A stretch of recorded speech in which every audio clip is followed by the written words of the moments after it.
श्रीमद्भागवत महापुराण छठा स्कंध 8वां अध्याय श्री नारायण कवच का मूल पाठ। ओम नमो भगवते वासुदेवाय। अथ श्री नारायण कवच। राजोवाच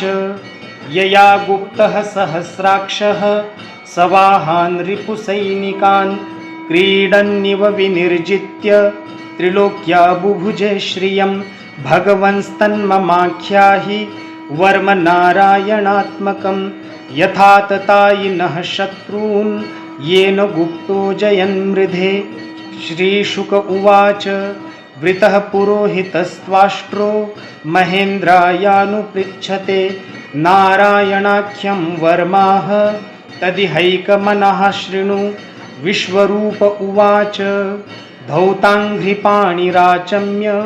स पवित्र उदङ्मुखः कृतस्वाङ्गकरन्यासो मन्त्राभ्यां वाग्यतः शुचिः नारायणमयं वर्म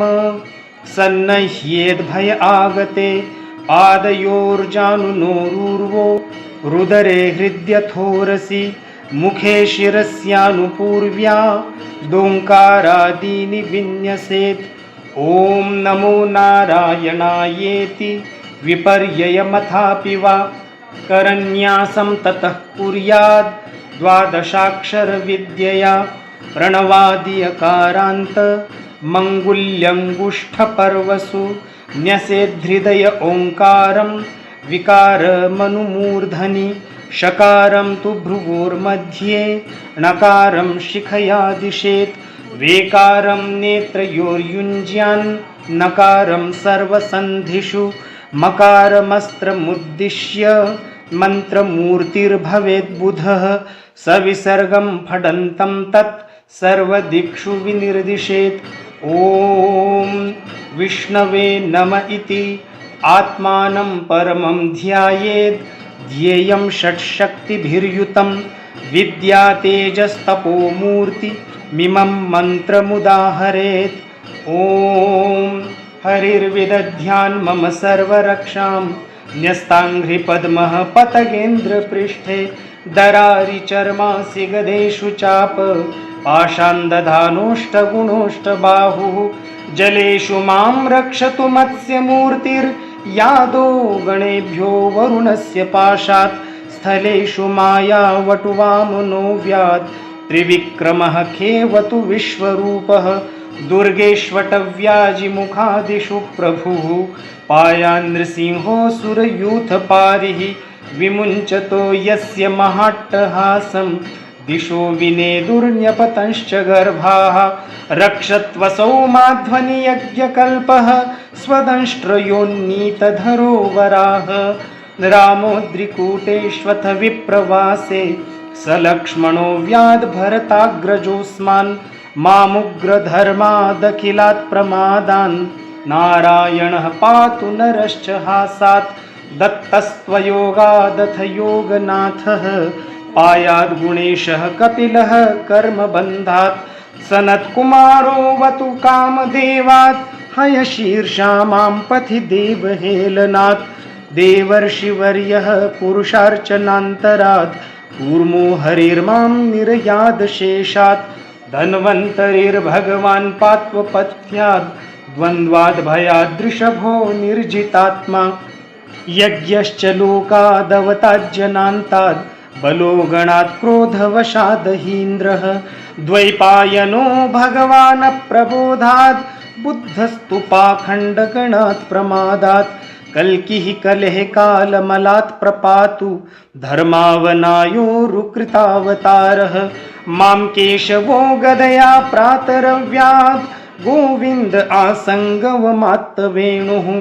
नारायणः प्राह्न उदात्तशक्तिर्मध्यं दिने विष्णुररीन्द्रपाणिः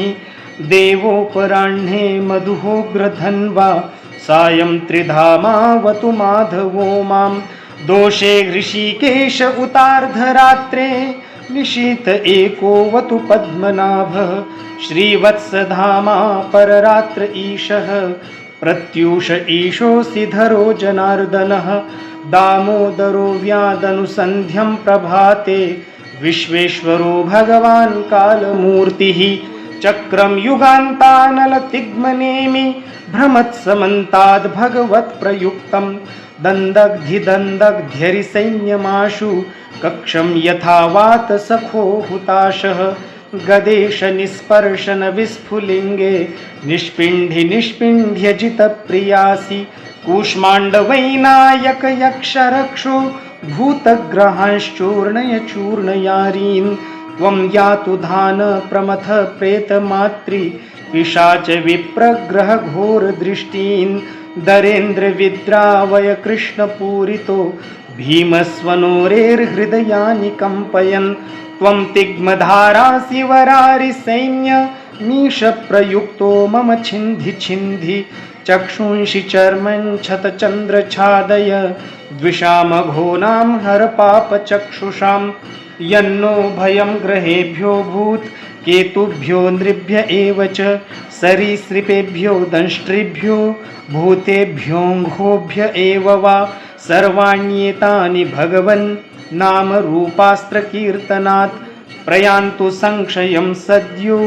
येन श्रेयः प्रतीपकाः गरुडो भगवान् स्तोत्रस्तोभश्छन्दोमयः प्रभु रक्षत्वशेषकृच्छ्रेभ्यो विश्वक्सेनः स्वनामभिः सर्वापद्भ्यो हरेर्नाम रूपयानायुधानिनः बुद्धीन्द्रियमनः प्राणान् पान्तु पार्षदभूषणाः यथा हि भगवानेव वस्तुतः सदसच्चयत् सत्येनानेन नः सर्वे यान्तु नाशमुपद्रवाः यथैकात्म्यानुभावानां विकल्परहितः स्वयं भूषणायुधलिङ्गाख्या धत्ते शक्तिः स्वमायया तेनैव सत्यमानेन सर्वज्ञो भगवान् हरिः पातु सर्वैः स्वरूपैर्नः सदा सर्वत्र सर्वगः विदिक्षु दीक्षूर्ध्वमधः समन्ता दन्तर्बहिर्भगवान् नारसिंहः प्रहापयन् लोकभयं स्वनेन स्वतेजसाग्रस्तसमस्ततेजाः मघवन्निदमाख्यातं वर्वनारायणात्मकं विजेष्यस्यञ्जसायेन दंशितोऽसुरयूथपान् एतद्धारयमाणस्तु यं यं पश्यति चक्षुषा पदावासंस्पृशेत् सद्यः साध्वसात् स विमुच्यते न कुतश्चिद् भयं तस्य विद्यां धारयतो भवेत् राजदस्युग्रहादिभ्यो व्याघ्रादिभ्यश्च कर्हिचित् इमां विद्यां पुरा कश्चित् कौशिको धारयन् द्विजः योगधारणया स्वाङ्गं जहौ स मरुधन्वनि तस्योपरि विमानेन गन्धर्वपतिरेकदा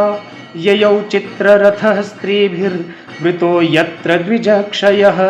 गगनान्यपतत् सद्यः स विमानो ह्यवाक्षिराः स वालखिल्यवचना दस्थीन्यादाय विस्मितः प्रास्य प्राची सरस्वत्यां स्नात्वा धाम स्वमन्वगात् श्रीशुक उवाच य इदं शृणुयात् काले यो धारयति चादृतः तं नमस्यन्ति भूतानि मुच्यते सर्वतो भयात् एतां विद्यामधिगतो विश्वरूपाच्छतक्रतुः त्रैलोक्यलक्ष्मीं बुभुजे विनिर्जित्य मृधे सुरान् इति श्रीमद्भागवते महापुराणे पारमहंस्यां संहितायां षष्ठस्कन्धे नारायणवर्मकथनं नामाष्टमोऽध्यायः।